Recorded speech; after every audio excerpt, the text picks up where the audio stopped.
आणि आज मावळ लोकसभेचे युतीचे अधिकृत उमेदवार श्रीरंग बारणे सुद्धा आपला उमेदवारी अर्ज भरतील।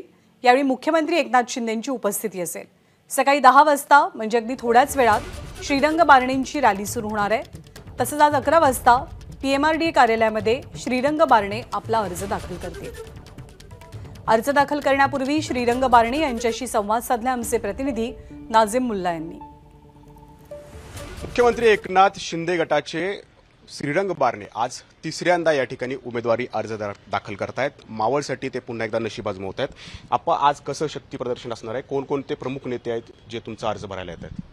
मी तिसऱ्यांदा मावळ लोकसभा मतदारसंघातून अर्ज दाखल करतोय। राज्याचे मुख्यमंत्री सन्माननीय एकनाथजी शिंदे साहेब, उपमुख्यमंत्री सन्माननीय अजितदादा पवार साहेब, त्याचबरोबर चंद्रकांतदादा पाटील हे सर्वजण माझा उमेदवारी अर्ज भरण्यासाठी आज पिंपरी चिंचवड शहरामधील पीएमआरडी कार्यालयामध्ये येतात। कार्यकर्त्यांसमेत आम्ही त्या ठिकाणी मिरवणुकीने अर्ज भरण्यासाठी जाणार। आपण गेल्या दोन वेळच्या निवडणुका जर पाहिल्या, 2014ला तिरंगी लढत झाली होती, 2019ला पार्थ पवारांच्या विरोधात या ठिकाणी लढलेला होता, त्यांचा तुम्ही पराभव या ठिकाणी केला होता। त्यावेळेला गावचा आणि बाहेरचा असा प्रचार झाला होता। आता दोन्ही उमेदवार जे आहेत ते गावातले आहेत आणि तोच मुद्दा या ठिकाणी ऐरणीवर दिसतोय। तुमच्यासमोर ते आव्हान आहे?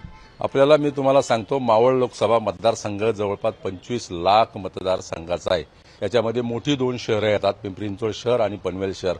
राज्यातील आणि राज्याच्या बाहेरील अनेक नागरिक मतदार या ठिकाणी आहेत। गावचा भावचा नातेवाईक खरं तर हा नाही, देशाची निवडणूक आहे आणि देशासाठी महत्त्वपूर्ण निवडणूक आहे। या मतदारसंघामध्ये राहणारा प्रत्येक मतदार हा देश हितासाठी मतदान करणार आहे। श्रीरंग बारणे हे अर्ज दाखल करणार आहेत। पुढे प्रचाराच्या तोफा आपण पाहणारच आहोत।